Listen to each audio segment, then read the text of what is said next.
ನಮಸ್ಕಾರ. ನಮ್ಮ ಕಲಬುರಗಿ ಮಂದಿ ಎಲ್ಲರೂ ಹೇಗಿದ್ದೀರಾ? ನಾನು ಸೂಪರ್ ಆಗಿದೆ, ನೀವು ಕೂಡ ಸೂಪರ್ ಆಗಿದ್ದೀರಿ ಅನ್ಕೋತೀನಿ. ಬರೀ ಈಗ ಬ್ಲಾಗ್ ಸ್ಟಾರ್ಟ್ ಮಾಡೀನಿ. ಈಗ ರಾತ್ರಿ ಊಟಕ್ಕೆ ಅಂತ ಹೇಳಿ ಪನ್ನೀರ್ ಮಾಡ್ಲತ್ತೀನಿ ನಾನು. ಆಲ್ರೆಡಿ ನಾ ವಿಡಿಯೋ ಹಾಕೀನಿ. ಈಗ ಹಾಲಿನ ಪೌಡ್ರಿಂದ ಪನ್ನೀರ್ ಮಾಡುವಂಥ ವಿಧಾನ ನಾನು ನಿಮ್ಗೆ ತೋರಿಸಿನ್ರಿ. ಆಲ್ರೆಡಿ ವಿಡಿಯೋ ಹಾಕೇನ್ರಿ. ಈಗ ಆ ಪನ್ನೀರ್ಲಿಂದ ನಾನು ನಿಮಗೋಸ್ಕರ ಪನ್ನೀರ್ ಗ್ರೇವಿ ಮಾಡ್ಲತ್ತೀನಿ ರೀ. ಬಿಸಿ ಬಿಸಿ ಚಪಾತಿ ಪನ್ನೀರ್ ಗ್ರೇವಿಯಿಂದ ರಾತ್ರಿ ಊಟ ಮಾಡತ್ತಿದ್ದೇವೆ ರೀ. ಬರ್ರಿ ಎಲ್ಲರೂ ಈ ಊಟ ಮಾಡೋಕ್ಕೆ ಎಲ್ರಿಗೂ ವೆಲ್ಕಮ್ ಅಂತ ಹೇಳ್ತೀನಿ ರೀ. ಹಾಗೆ ಈ ಪನ್ನೀರ್ ಮಾಡೋದು ಯಾವ ರೀತಿ ಅಂತೇಳಿ ನಿಮ್ಮ ಜೊತೆ ಶೇರ್ ಮಾಡ್ಕೊತೀನಿ ರೀ. ಬರ್ರಿ ಯಾವ ರೀತಿ ಮಾಡೋದು ಅಂತ ನೋಡ್ಕೊಂಬರಮ್ಮ. ನೋಡಿರಿ ಫ್ರೆಂಡ್ಸ್, ಫಸ್ಟಿಗೆ ಮಸಾಲೆ ರೆಡಿ ಮಾಡ್ಕೊಳ್ಳೋಣ್ರಿ. ಮಸಾಲೆಗೋಸ್ಕರ ಫಸ್ಟ್ ಇಲ್ಲಿ ಒಂದು 3ರಿಂದ 4 ಹಸಿಮೆಣ್ಸಿನ್ಕಾಯಿ ಹಾಕ್ಲಿಕತ್ತೀನಿ ನೋಡ್ರಿ. ಹಾಗೆ ಒಂದು 2 ಸಣ್ಣ ಗಾತ್ರದ 2 ಈರುಳ್ಳಿ ಹಾಕೋತೀನಿ ರೀ. ಇದೆಲ್ಲ ನಾವು ಹಸಿ ಮಸಾಲೆ ನೀರು ಯಾವುದು ಹುರಿಯೋವಾಗಿಲ್ಲ ರೀ. ಹಸಿ ಮಸಾಲೆನೇ ಇದಕ್ಕೆ ಹಾಕೊಂಡು ರುಬ್ಕೋಬೇಕು ರೀ. ಇವಾಗ ಕೊತ್ತಂಬರಿ ಹಾಕೋತೀನಿ ನೋಡ್ರಿ.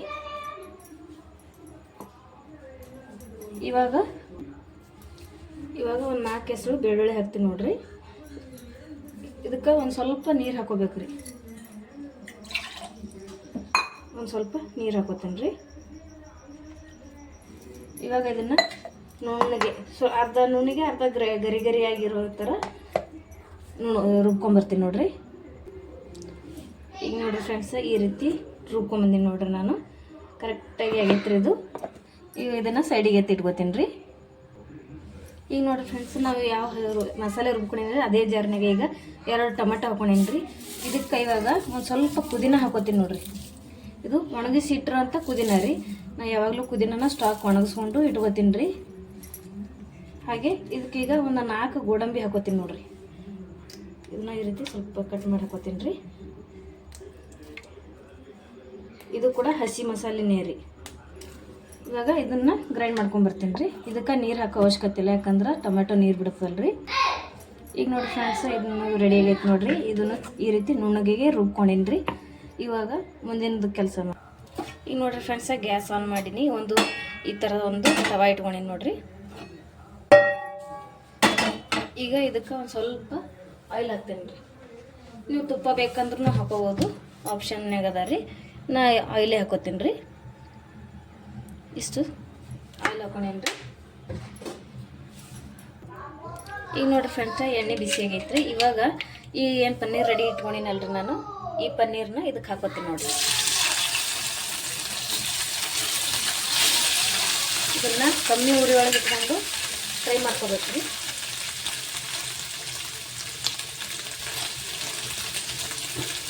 ಇದನ್ನು ನೀಟಾಗಿ ಎಣ್ಣೆ ಒಳಗೆ ಫ್ರೈ ಮಾಡ್ಕೋತೀನಿ.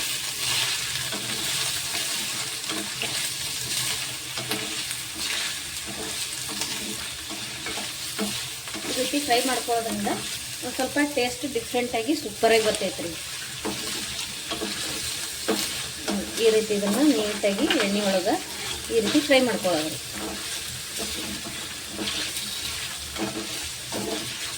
ಸೂಪರಾಗಿ ಆಗ್ತದೆ ಮಾಡ್ತಾರೆ. ಇದು ಹಾಲಿನ ಪೌಡ್ರಿಂದ ಮಾಡುವಂತಹ ಪನ್ನೀರಿಂದ ನಾ ಪನ್ನೀರ್ ಗ್ರೇವಿ ಮಾಡಿ ತೋರಿಸ್ಕೊತೀನಿ ನೋಡ್ರಿ ನಿಮಗೆ. ಸಖತ್ತಾಗಿ ರೆಡಿ ಆಗ್ತದೆ ರೀ ಇದು ಮಾತ್ರ.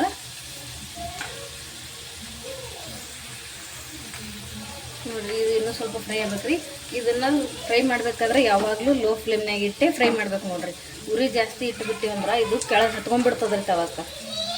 ಅವಾಗ ನಾವು ಉರಿಯೋದೆಲ್ಲ ಹಾಳಾಗಿಬಿಡ್ತದೆ ರೀ, ಪನ್ನೀರ್ ಹಾಳಾಗ್ತದೆ ರೀ. ಈ ರೀತಿ ಹುರ್ಕೊಳ್ಳೋದ್ರಿಂದ ಪನ್ನೀರು ಹಾಳಾಗಂಗಿಲ್ಲ ರೀ. ನೋಡಿರಿ, ಈ ರೀತಿ ಸೂಪರಾಗಿ ಫ್ರೈ ಆಗ್ತದೆ ರೀ.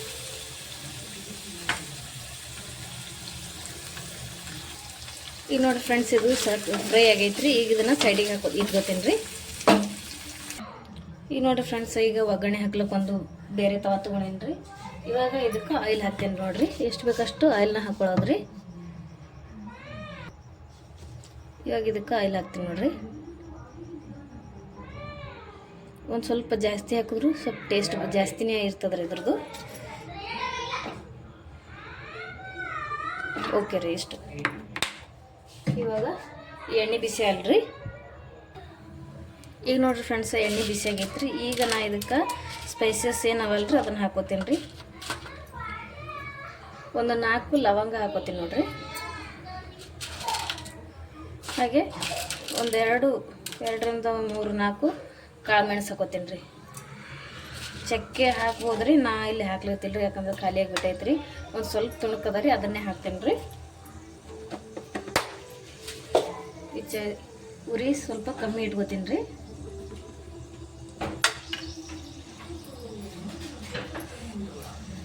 ಇವಾಗ ಇದಕ್ಕೆ ನಾನು ಕೊತ್ತಂಬರಿ ಹಾಕೋತೀನಿ ಒಂದು ಸ್ವಲ್ಪ.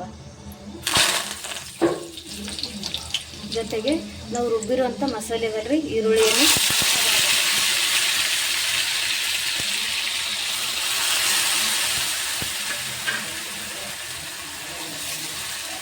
ಇದನ್ನು ಈಗ ಎಣ್ಣೆ ಒಳಗೆ ನೀಟಾಗಿ ಫ್ರೈ ಮಾಡ್ಕೋಬೇಕು ರೀ.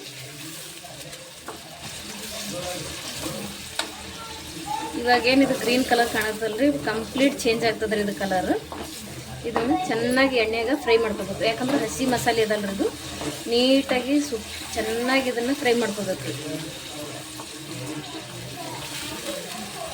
ಈಗ ಕಮ್ಮಿ ಉರಿನಾಗ ಬೇಯಿಸ್ಕೋತೀನಿ ರೀ.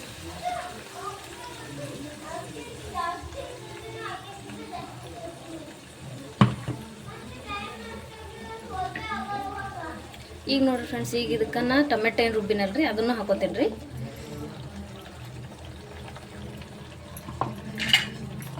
ಇದು ಎರಡು ನೀಟಾಗಿ ಮಿಕ್ಸ್ ಮಾಡಿಕೊಂಡು ಎಣ್ಣೆ ಒಳಗೆ ಫ್ರೈ ಆಗ್ಲಿಕ್ಕೆ ಬಿಡ್ತೀನಿ ರೀ. ಇದು ಇವಾಗ ಕುದಿಲ್ರಿ.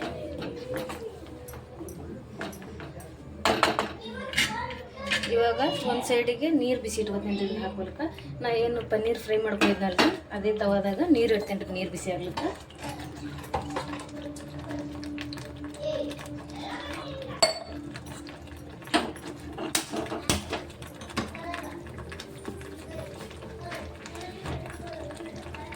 ಇವಾಗ ಈ ಮಸಾಲೆ ಕುದ್ಲಿಗತ್ತದಲ್ರಿ, ಇದಕ್ಕೆ ನಾ ಹಂಗೆ ಈಗ ಉಪ್ಪು ಖಾರ ಎಲ್ಲ ಹಾಕೋತೀನಿ ರೀ. ಈಗ ನೋಡ್ರಿ, ಈಗ ರುಚಿಗೆ ತಕ್ಕಷ್ಟು ಉಪ್ಪು ಹಾಕೊಳಗತ್ತೀನಿ ನೋಡ್ರಿ.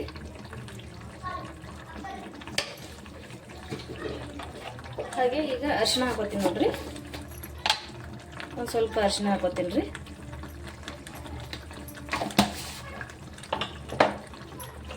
ಜೊತೆಗೆ ಅಚ್ಕಾರದ ಪುಡಿ ರೀ. ಖಾರ ಎಷ್ಟು ಬೇಕಷ್ಟು ನೋಡಿಕೊಂಡು ಖಾರ ಹಾಕೊಳ್ಳ್ರಿ.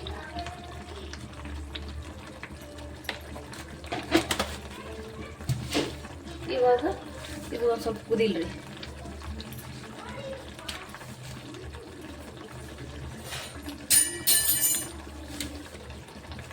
ಇದು ಕುದೀತಾ ಇರ್ಬೇಕಾದ್ರೆ ಇದಕ್ಕೆ ಈಗ ನಾನು ಒಂದು ಸ್ವಲ್ಪ ಗರಂ ಮಸಾಲ ಹಾಕೋತೀನಿ ರೀ. ಒಂದು ಚಮಚ ಗರಂ ಮಸಾಲ ಹಾಕೋತೀನಿ ನೋಡ್ರಿ. ಗರಂ ಮಸಾಲ ರೀ.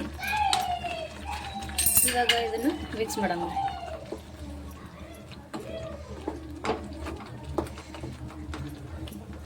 ಇದು ಪೂರ್ತಿಯಾಗಿ ಖಾರ ಉಪ್ಪು ಮಸಾಲೆ ಇವು ಕರೆಕ್ಟಾಗಿ ಕುದಿಬೇಕ್ರಿ. ಇದು ಕುದಿಲ್ರಿ. ಇವಾಗ ಕುದಿಲಿ, ಒಂದು ಸ್ವಲ್ಪ ಕುದಿತಂದ್ರೆ ರೆಡಿ ಆಗ್ತಾರೆ. ಒಂದು 5 ನಿಮಿಷ ಇದು ಇದೇ ರೀತಿ ಕುದಿಬೇಕ್ರಿ. ಆಮ್ಯಾಗ ಇದಕ್ಕೆ ನಾನು ನೀರು ಹಾಕೋತೀನಿ.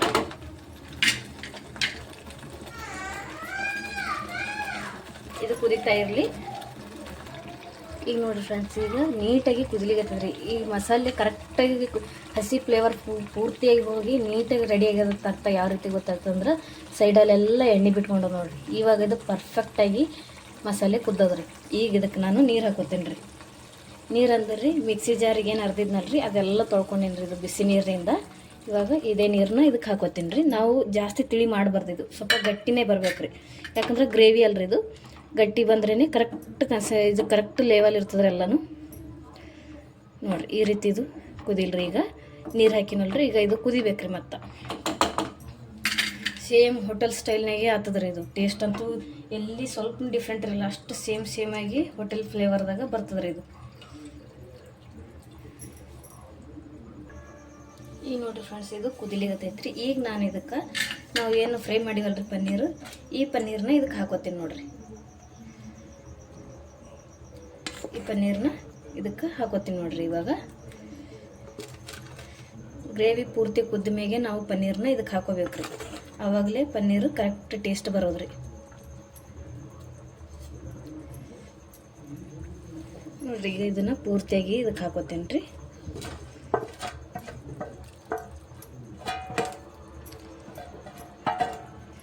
ಇವಾಗ ಇದು ಜಾಸ್ತಿ ಕೈ ಆಡಿಸೋಬೇಡ್ರಿ, ಕುದಿಲ್ರಿ. ಇದು ನೀಟಾಗಿ ಕುದೀತಂದ್ರೆ ರೆಡಿ ಆಗ್ತದ್ರಿ ಇದು. ನೋಡಿರಿ ಸೇಮ್ ಹೋಟೆಲ್ದಾಗ ಯಾವ ರೀತಿ ಕಾಣ್ತಲ್ಲ ಅದೇ ರೀತಿ ಕಾಣುತ್ತದೆ ರೀ ಪನ್ನೀರು.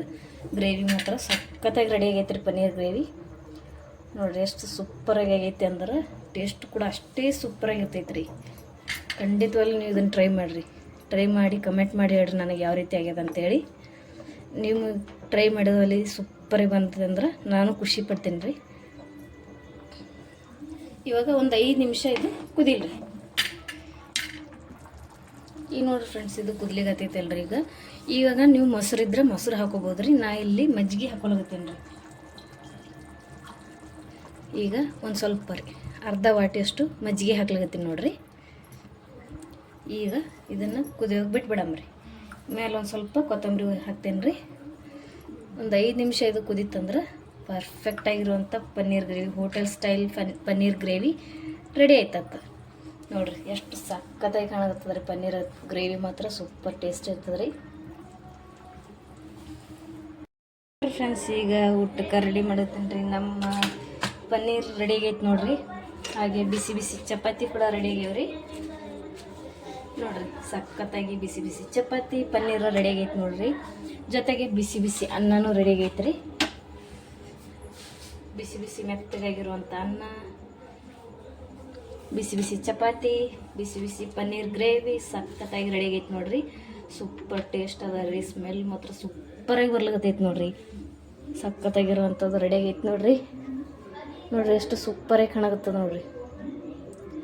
ಅಲ್ಟಿಮೇಟಾಗಿ ಬಂದದ್ರಿ. ಟೇಸ್ಟ್ ಮಾತ್ರ ಸೂಪರ್ ಅಂದ್ರೆ ಸೂಪರ್ ಬಂದದ್ರಿ. ಈಗ ಊಟ ಮಾಡ್ಯಾರಿ ಅವರೆಲ್ಲರೂ ಹೇಳ್ತಾರೆ ಸೂಪರಾಗಿ ಬಂದದ ಅಂತೇಳಿ. ಈ ವಿಡಿಯೋ ಇಷ್ಟ ಆದಲ್ಲಿ ಲೈಕ್, ಶೇರ್, ಕಮೆಂಟ್ ಮಾಡಿರಿ. ಪಕ್ಕದಲ್ಲಿರೋಂಥ ಬೆಲ್ಲೈಕನ್ನ ಪ್ರೆಸ್ ಮಾಡಿರಿ. ಹಾಗೆ ವಿಡಿಯೋನ ನೋಡಿ ಸಪೋರ್ಟ್ ಮಾಡ್ತಾ ಇರ್ರಿ. Thank you so much. ಮುಂದಿನ ವಿಡಿಯೋದಲ್ಲಿ ಸಿಗ್ತೀನಿ ರೀ. ಅಲ್ಲಿವರೆಗೂ ಟಾಟಾ, ಬಾಯ್ ಬಾಯ್.